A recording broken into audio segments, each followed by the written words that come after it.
You know, I hope every American woman is watching today's hearing because just the visuals, as well as the audios, tell you a lot. My colleagues like to say, there's no war on women. Look at how you've been treated as a witness. Intimidation, talking over, interrupting, cutting off sentences, criticizing you because of your salary. How dare you? Who do you think you are? Making a professional salary as the head of a premier national organization and daring to actually make decisions as the head of that organization. Lord Almighty, what's America coming to? The disrespect, the misogyny,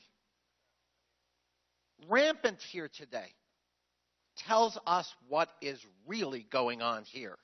This isn't about some bogus video, the author of whom does not have the courage to appear here, nor would the majority call him, because they know he'll make a bad witness under oath.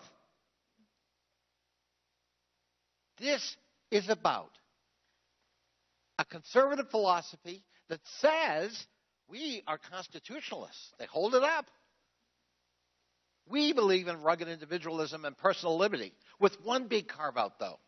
There's an asterisk in that assertion.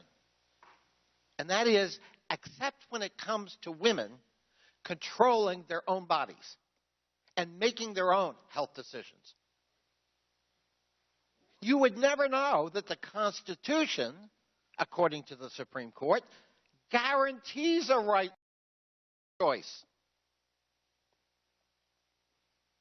Hopefully, apparently, we're going to erode that choice and that right by using insinuation and slander and half-truths to besmirch a premier organization whose primary mission is to provide health services both to men and women, but primarily women. You know, this notion, one of my colleagues said, well, getting rid of Planned Parenthood, we'll just hand over these functions to community health clinics and other nonprofits that can take up the slack. Now, if you were really committed to that principle, surely you would agree to the expansion of Medicaid as provided under the Affordable Care Act to, in my home state of Virginia, 400,000 people who aren't currently covered. That's correct. Make your job a lot easier, wouldn't it?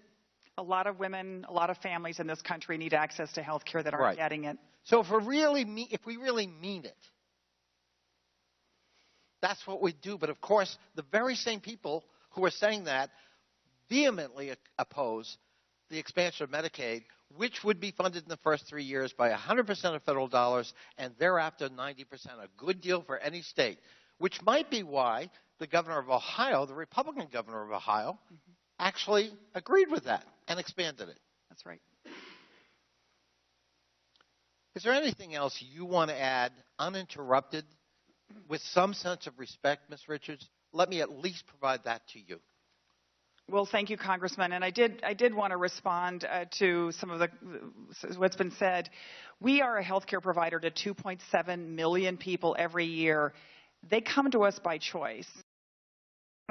When I think about what's really at stake here, particularly for folks who think about ending access to Planned Parenthood, I think about those folks. Last year, we provided 3.5 million birth control services in this country, 4.4 million STD testing and treatments, 378,000 Pap tests, and almost 500,000 breast exams, and more than 1 million pregnancy tests.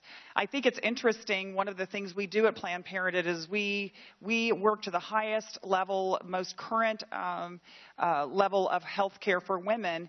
And so it's interesting, we're being criticized for the decline in Pap smears, but in fact that's because we actually have adopted the recent, the best medicine, which is that not every woman needs a Pap smear every year.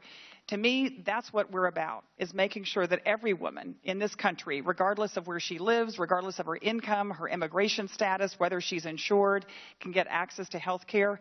That's what we do at Planned Parenthood, and we're proud to do it. And there's one other thing. Thank the gentleman. And that's called respect. Thank you, Ms. Richards, for being here.